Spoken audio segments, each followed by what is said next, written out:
Welcome to Kick 'Em in the Head, a podcast that takes an inside look at the world of mixed martial arts, featuring interviews with some of the top fighters from South Africa and around the world, with a focus on the EFC and UFC promotions.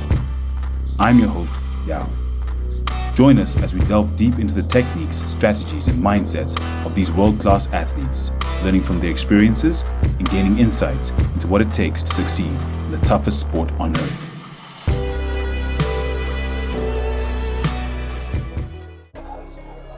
Welcome to Kick in the Head podcast. Right now, we're speaking with Ashley Calvert, MMA fighter, coach, and matchmaker for the EFC. Ashley, welcome to Kick in the Head. Thank you very much for having me. I really do appreciate it. And I've kept an eye on your podcast. It's looking good. I like your activity and that, and how you also come into these shows. It's something that the community needs and the fighters need. So it's good to see you, and thank you for having me. Thank you so much. We really appreciate it. So tell us more about what you've been doing with regards to matchmaking in the MMA space and the fighters that you're seeing coming out of South Africa right now. So basically, first off, with my kids, they're already into the MMA fighting and that. So I've seen most of the amateurs that have gone into the pro circuit now.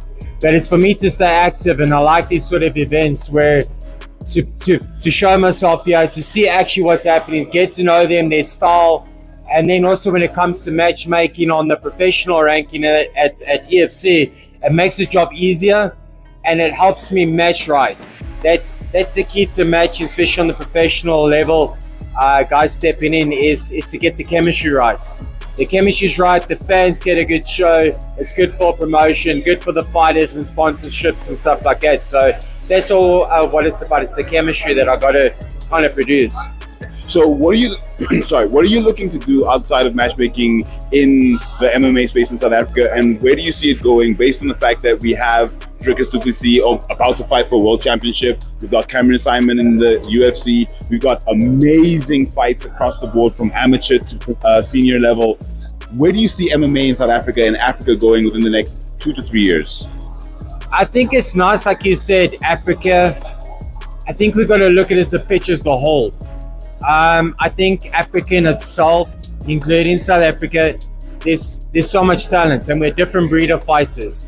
It's about discovering the gems. Like if you look at like a Humphrey, for instance, the guy has made an absolute terror of things. He's only 20 years old, and there's a lot more like him out there, and that's what the whole thing is about, discovering him. But it's also nice that, like you mentioned, Dricus and Cameron, and even the guys before that who have entered the UFC. There's a nice doorway that's opened up for Africa to start stepping in. And it's about finding these gems like a Humphrey, putting them on these kind of stages, letting them grow, find themselves, become a brand of their own, and start pushing them through that door. The more UFC fighters we can produce from Africa, the better for all of us. So that's pretty much where the ultimate goal has to lie. So we've got to see it as a whole, Africa. And that's how I see it. So yeah, it's exciting times. So very recently, and obviously there's a bit of a theme of retired fighters coming back. We saw P.D. Cotson against Dino Bagatine. Is there a chance we'll see you back in the Hex anytime? Myself, I came back from a 6-year layoff. I had my time. I still had like another 6 fights, I felt. But when the assistant matchmaking came up at EFC, wisdom showed me, if I can get in, I stay in the industry for longer. I'd rather stay for many more years to come, get a different view on it, than have 6 fights and I'm done and I'm completely off the picture. So I've enjoyed stepping into this role. Also the relationship building I've really enjoyed. But also EFC have allowed me to do, like say, boxing now. So I've got a master box coming next weekend, so I can represent the MMA community on that. Don't know how that's going to go, but I'm going to go for it hard. And also like if there's BKFC as well, I was there at the tryouts. If they want me, great, let's go for it, So there's still avenues for me to fight. But I'm enjoying the position that I've got now. I've got a good relationship with some of the fighters already and the coaches and managers, and building up new relationships with the other guys. So I'm enjoying the journey. That's amazing to hear. Before we let you go, I have a few fight questions for you. Okay. Who's your favorite fighter? Locally or internationally? Or forever, yes. Can I be honest with you? I've actually been asked that kind of a question before. I don't go for a specific fighter. I like looking at the different fighters of what they produce, the different styles and mentalities, how they approach themselves as well to the public. There's a lot of youth watching out there, and I like the kind of humble guys, even though they put, all the action inside their cage, but they're still down to earth guys. I think it's good for the youth to start watching those kind of guys. I know there's Conor McGregor's, people like him, but you know what I mean? Everyone's got their own little bit of a taste in that. So I like the more humble approach of guys. So those are my favorite kind of fighters. What's your favorite fighting style? It started off grappling, and then I started getting a passion for stand-up fighting. So I like the Muay Thai, I think, because it's the elbows and the knees and that, and the clinch work's a little different. They like to obviously hit through instead of little taps for sort of point scoring. So I like the Muay Thai. Boxing now, me going into boxing, I've got a different appreciation. Even though it's just hands, there's the science behind it, the angle changing, the setups, the head movements. I mean, learning that your first defense in boxing is actually on the feet. It's moving away from things, So I'd say Muay Thai and then boxing. I like those two. Good combination. What's your favorite move? Favorite move? Yeah. Well, of course, with your podcast, it's got to be the head kicks. So I'll go with that theme. Everyone likes a head kick. I mean, my son, he's in the K1 now as well.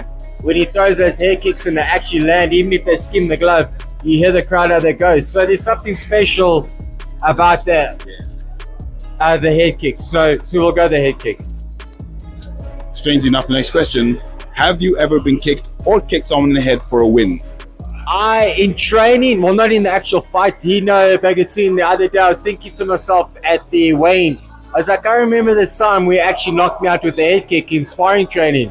You know what I mean? So head kick is something different. It's a lot different than a punch. So head kick is quite a solid combination of a strike. If I kick someone in the head, I'm too short to uphill. And I don't have flexibility. If I throw it, I just throw it. And I haven't landed one. But it would be nice one day, maybe I'll land one. Who knows? What's your favorite movie about fighting? Sorry, say Your favorite again? movie about fighting? Movie. Here Comes the Boom. What's that guy? Here Comes the Boom. Kevin, yes, he was big and he was doing Yeah, I like that. Okay, there's a bit of comedy into it. It also showed the raw essence of, if you want to get into it, it's a lot of hard work, so I enjoyed the comedy side of it, things, because this sport can be seen as quite a serious thing. So put a bit of comedy into that as well. It's nice. On a scale of 1 to 10, how big of an MMA enthusiast are you?